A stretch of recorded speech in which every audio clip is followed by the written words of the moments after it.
这是一部家庭必看的治愈短片，解开了我内心30年的怨母心结。如果你对家庭教育始终心怀芥蒂，不妨静下心来看一看。他用最简单的故事告诉你为人父母的重大意义。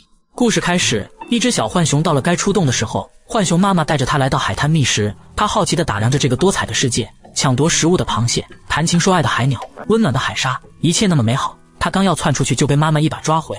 懵懂的孩子不知外界危险，而妈妈则要仔细勘察，确认安全后，她才带着小浣熊继续出发。小浣熊对这个世界充满好奇，就像一个没进过城的乡巴佬一样左顾右盼，不注意就撞到妈妈身上。妈妈担心危险，呵斥他就待在原地，然后到不远处的沙滩里捕捉食物。不一会儿，一个美味的贝壳就送到小浣熊面前。妈妈对他的爱从无怨言，但他对外面的世界太好奇了，不是要学着妈妈掏贝壳，就是要和海鸟做朋友，但都一次次地被妈妈逮回原地。也许被爱的他总会有恃无恐，趁着妈妈不注意又偷跑出去，在石头后面捡到一个海螺，似乎从里面听到了大海的声音。突然眼前出现一个庞然大物，他又被妈妈发现了，这次可真惹恼了妈妈。妈妈将他逼到墙角，一巴掌打碎了他的海螺，然后恶狠狠的就是一顿臭骂。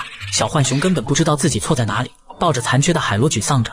这时石缝里又出现一只海鸥，小浣熊对他的到来也毫无防备，还可爱的模仿着海鸥的样子。不料下一秒，海鸥就夺走了他的海螺。他瞬间又将妈妈的告诫抛之脑后，一路追逐着海鸥向海边而去。看着前方海鸟成群，热闹的场景让他露出兴奋的表情。可意外还是来了，当他靠近的同时，海鸟们都飞走了。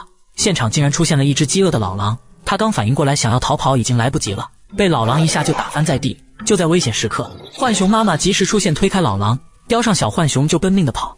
幸好老狼不会爬树，要不然后果可想而知。小浣熊抚摸着鼻子上的伤口，有些疼痛。浣熊妈妈立马对他一顿严厉的训斥，似乎在告诉他，妈妈脸上的伤就是老狼留下的，他差点吃掉你知道吗？小浣熊难过的流出眼泪，妈妈也为自己没有保护好孩子感到自责。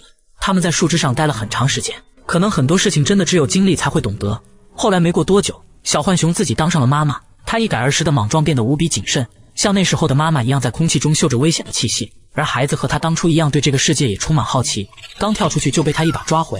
他深深知道，在这复杂的社会，一不小心就会丢掉性命。可是好奇心爆棚的孩子也总是背着他一次次出逃，然后他又一次次抓回，最后也没忍住发火了。看着委屈巴巴的孩子，再看看石头上如同老狼的影子，浣熊若有所思，也许一味的阻止，大声的怒斥谩骂，根本不能让孩子理解体会。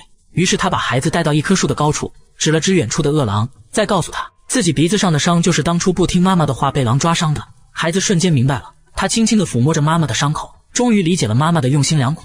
从那以后，孩子再也不会乱跑了，每次出动都会经过妈妈同意，还在实践中早早学会了辨别天敌的气息。小浣熊为孩子的改变感到高兴。看完故事，我们知道伟大的母爱不分物种，母亲总是试图避免孩子受到伤害，这似乎是一种天性的传承。但孩子的懵懂无知，他们没见过危险，就不会知道危险长什么样子，所以这时让他们见到危险比告诉他们避免危险更加有用。动物尚且如此，人类则要学习的更多更多。家庭教育需要良好的沟通，也需要真实的见证。你有什么感触？